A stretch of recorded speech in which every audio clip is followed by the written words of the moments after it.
Let 'em shoot TV. It's your favourite Chelsea duo back at it again, all the way from Melbourne, Australia. I'm joined by Too Sexy Gabbana. We back.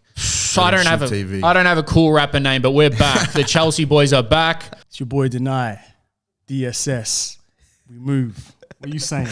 Yeah, we need to run it back as to DSS. We just want to remind the people, it does mean the dark skin society. So you're looking at two kings of the DSS now. So just to remind you, so your head top don't forget now. DSS.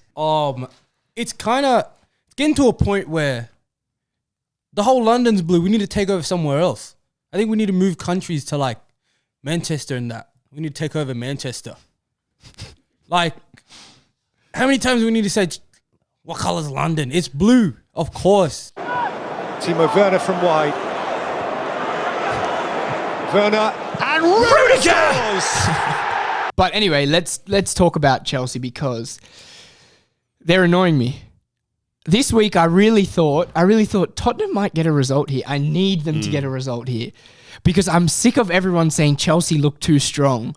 And then what happened? But they just went and looked too strong yet again. Look, for me, I felt like Tottenham started really well. I think they did show that Chelsea, despite them probably being the team to beat, teams can get at them. You know, if you approach them with a bit of energy, without fear, intensity, you can do something. Tottenham second half, just terrible, disaster. Starting a dude like Ndombele in a game like that, it's not ideal. You know, he's got ability. Maybe bring him on second half so he can change a game. Because after the 45th minute, he was finished. Yep. London is blue. It ain't white. It ain't red. Let me say something to Karani. Werner's coming for them goal contributions. Jeez! He's coming. Tottenham with a full-strength team at home. There's a reason we call it 3-point lane, because we go there and we fucking ball out and we win. Chelsea got that nice little three points. They bagged 3 goals. Who scored those goals? Yo. Oh, Thiago Silva. Oh, Thiago Silva. Come on. Chelsea, they made a smart switch, bringing on Kante at halftime. They got rid of the deadest baller in Premier League history, Mason Mount. Mason boiled chicken Mount. Mason no seasoning Mount. And for some reason, Marcus Alonso looks like the best left back in the... Thomas Tuchel, he must be the best coach in the world because he has turned... Do you remember when they were playing with Lampard? That team looked like the worst. Anyone would have wanted to verse that Chelsea team. But now, they're literally scary. Chelsea, though, they just look strong. I think more than anything, they look like, of the top 4 teams, the most organised. Just tactically, the structure. Obviously, 5 at the back isn't the most exciting formation, but they don't look like they're conceding goals. They always look like they know where to be, whether the ball's in transition, whether the ball's in their possession. This team they just look well coached. But yeah, shout out to our brother Jerome because you'll be gassed. Shout out to his brother Max because they'll be gassed. Chelsea did that thing this weekend. Jorginho, not a standout game. No. But without him... Kante is what we needed, though. Wow. We'll get to him. Jorginho, he's pulling strings. He keeps it moving. He's what you call the heartbeat. He keeps the ball moving. Everything goes through him. It keeps going. Harry Kane. It's Chelsea. Harry Kane. You have a beautiful family. Have a beautiful house. Get paid millions of pounds. What are you doing? You get paid to play football for a pretty good team, not a bad team. The least you can do is go to play and with a bit of attitude. If I was a Spurs fan, I'd be fuming. I think he was the borderline the worst player on the pitch in that game. This guy was nowhere to be found. If you are the captain of the side, the highest paid player in the team, just, the leader, those performances, similar to the game last week, not good enough. Like, simply not good enough. We know if that was Pogba putting in that performance, Graham Souness is calling the clan. Yeah. They're getting some new sheets and they're going on a fucking hunt because that performance is awful. Awful. McFred, again. The 2 worst midfielders in the league. Fred again. Fred again. You go to West Ham and you play McFred for stability. Fred again. And the 2 most unreliable players in your team. Fred again. I don't understand. United are... I think what you saw from that game is a United team that can't win the league. Yes, they will beat the teams that are below them, but they're not going to beat the top 3 or 4 in the league.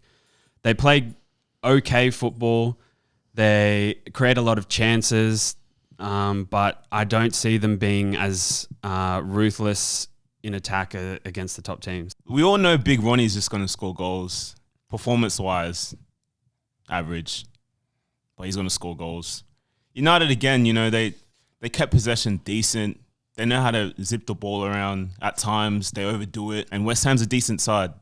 Then they're not a bottom team. No. Yeah, they miss Antonio, who's, for them, that's a massive loss. Massive loss. Could that have changed things? I think so. I think if Antonio's there, they're winning 3-0. He covers a good amount of ground every game. He does his job. Oh my God. He does his job. What? Do I agree that we should play with 2 defensive midfielders in a game that's not against the top 4 side? Probably not, right? But hey, we went there and we won. No one can really say anything, okay? How can you play in a midfield 2 of you and McTominay and you look worse? You're playing with McTominay and you look worse. I don't understand. You're Brazilian. I was talking with a friend during the game, and they said, all right, let's do Man United winner bingo, because they're going to win. And I said, 87th Jesse Lingard. What happens? I'm off by a minute, but Jesse Lingard, what a goal. Redeemed himself from the Champions League game for sure. Someone we need to chat about. Yo, the block's hot. Who scored the second goal for United? The block's hot, blood. Jay Lings, baby. The block is hot, blood.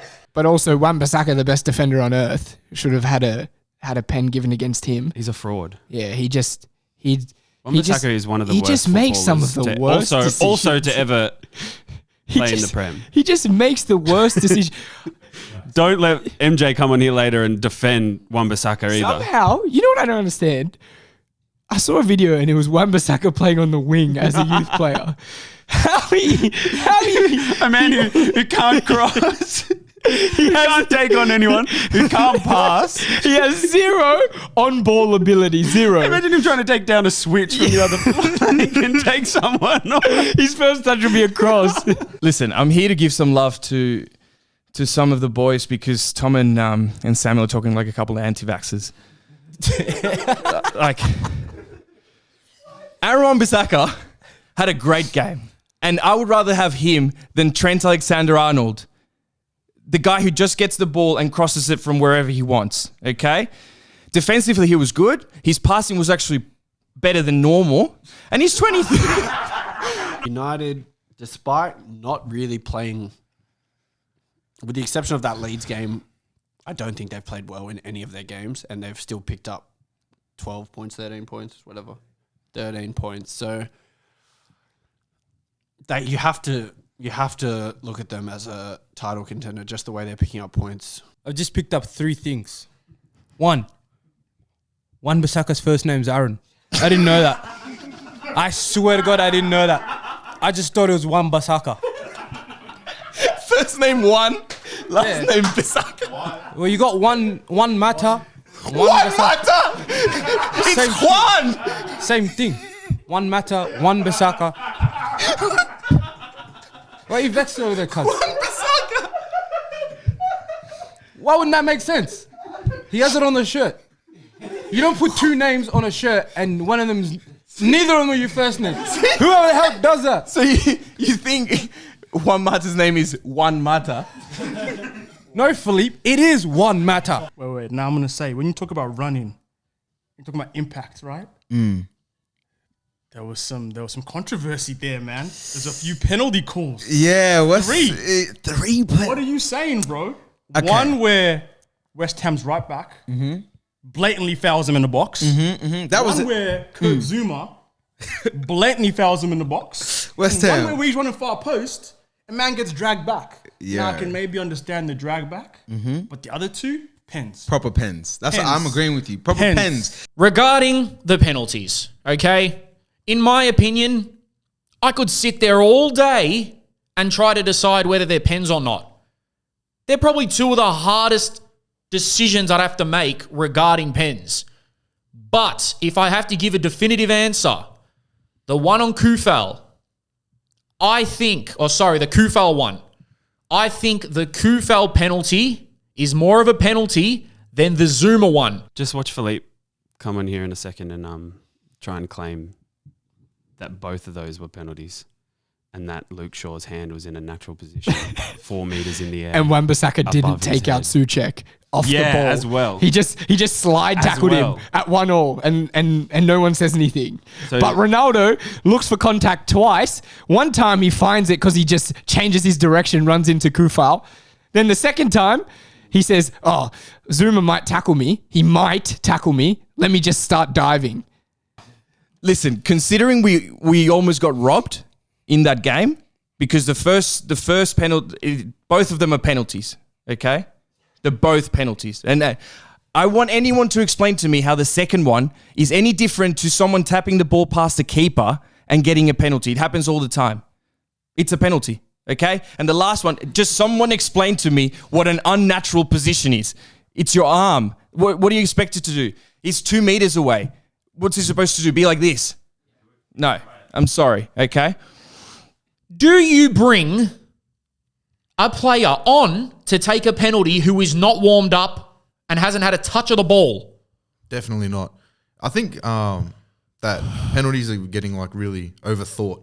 Way overthought. Like I'm sure they would have had another penalty taker on the pitch at the time. Well, Declan Rice picked up the ball. Exactly. Someone like Declan Rice who would have easily slotted that. So, yeah. De Gea. That was a cold save. I'm not even going to lie. That was a cold save, but it's an absolute howler for my man taking a pen. You don't want to come onto the pitch first time you touch the ball all 90 minutes and then you have a howler blood. You should have sat yourself back down on that bench. You shouldn't even tied your boots or brought your boots to the game. Nah, his laces were still undone, bro. This weekend wasn't for you, blood. His laces were still undone. Yeah, red hot. Anyways, 2 golden boots, 100 goals in the Prem. I mean, you see very accomplished strikers throughout the years not reach 100, not ever get a golden boot. So as much as I hate the way he plays and as much as he frustrates me as a fan, his goal scoring ability is almost unmatched. Listen, Mo Salah. Yeah. He's unbelievable. I don't like admitting that I really like a Liverpool player, obviously, but he's unbelievable. And some of the Liverpool fans don't appreciate him, and they won't appreciate him even when he retires, right? Because they don't like the way that he plays and so on. But he is unbelievable. He really annoys me because he's so good, I guess, and he's so frantic. He's always just in the right place at the right time. I'm talking about Salah, by the way. Yeah.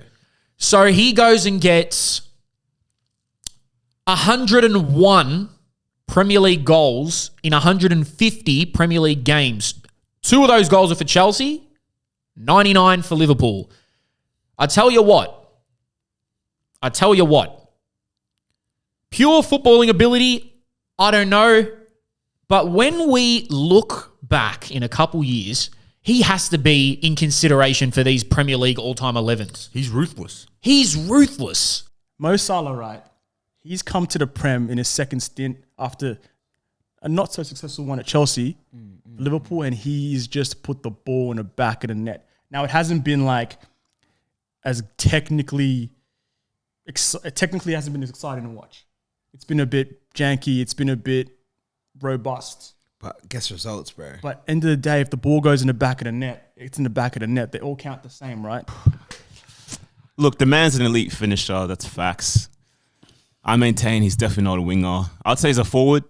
Not quite a 9, not quite a winger. He's made that position pretty much his own. I think every single week he makes it harder to argue against him. He just continues to score every single week. Because when you want to talk about his play style and when you want to talk about his techers, his on-ball ability, he just scores. I don't even know. I don't even have too much to say other than the work rate is different. That's a different pattern. Word to Kwalem. That's a different pattern. Yeah. Congrats, Salah. You're doing amazing, man. You're killing it, bro. You're so good. I've never seen a striker play that wide before in my life. He's not a winger. Don't tell me he's a winger. Don't say he's a wide player. He's a striker. He plays striker. He doesn't play anywhere else. We watched 100 Mo Salah goals on the weekend because Samuel forced us. Samuel said he's a winger, by the way.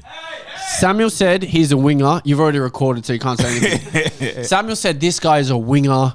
You know, do you rate him as one of the best wingers in the league? And I was thinking to myself, he's not a winger. Like, he doesn't play it. He goes, yeah, watch his goals. He scores from wide, blah, blah, blah, blah. We watched 100 Mo Salah goals, 8 minutes, this video. 3 goals came from out wide. You can see that my energy is a little bit calmer. I'm not as erratic as I may have started out the Let 'Em Shoot season, the EPL season. And there's only one real answer Who is it, man? for my behavior. Not even one person. It's just we're starting to perform better. You know what you said last week about What did I say? the season only starts after international transfer? That's what I said. After the international window, I might have to dap you up for that because Arsenal won 2 weeks in a row. Come on. What we saying? Come on. Salute to my G. Go Salute on. to my Jenna. We move. Odegaard with the. I was about to swear. I'm trying to keep it to a minimum. With my bro, this guy scored a screamer. Come on. He scored that was a nice set piece. Oh my days. Left foot. Listen to me. Thiago Silva, Il Mostro, however you say it. 37, whatever he is. Still one of the best defenders The ever. way he reads the game, bro. Yeah. For me, Gabriel, bias, I didn't care. This guy was solid. Yeah. Solid. Clean sheets aren't for everyone. As United learn, you know, you got to be defensively solid with 80 mil Maguire, 50 mil Rafa Varane, best centre back in the world, Philippe said.